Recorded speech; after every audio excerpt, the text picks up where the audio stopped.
Sige pa, pwede na yan. Bakit wala kayong side mirror? Nabasag. Delikado yan yung wala kang side mirror, di ba? Pwede kang huliin dyan eh. Wait, meron ako ibibigay sa'yo. Yung mga ganyang nagtitinda ng mga mani, mais, mga naglalakad, sila ay nagtitinda hindi para yumaman. Nagtitinda sila para mayroon silang pang survive araw-araw.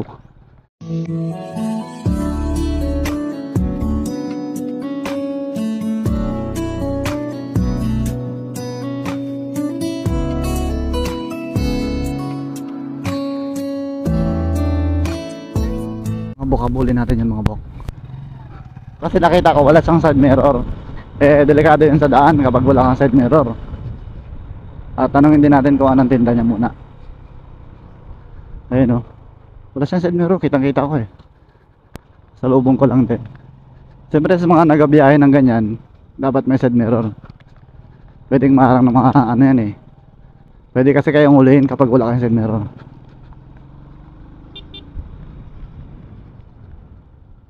Tay, ay anong tinda nyo?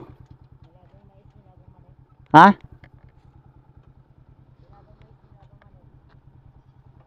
Mais sa kamane.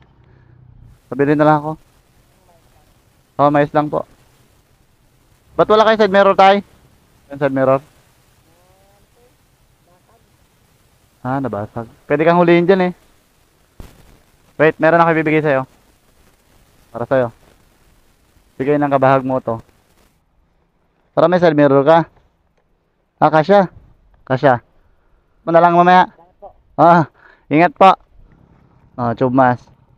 Para may mask ka pag ano ka. Nagbabiyahe ka. Palo nyo sir, kabahag mo to.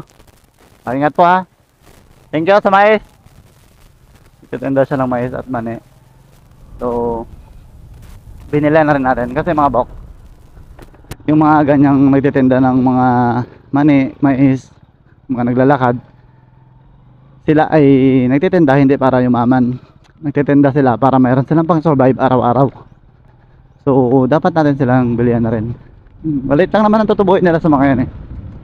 Siyempre gusto ko lang din magpasalamat ulit sa Kabahag Moto, sponsor nila na mamigay tayo ng side mirror at saka Seno Oil, mga tube mask nila. Follow Kabahag Moto and support nyo yung page nila abang kayo sa mga paraffle nila.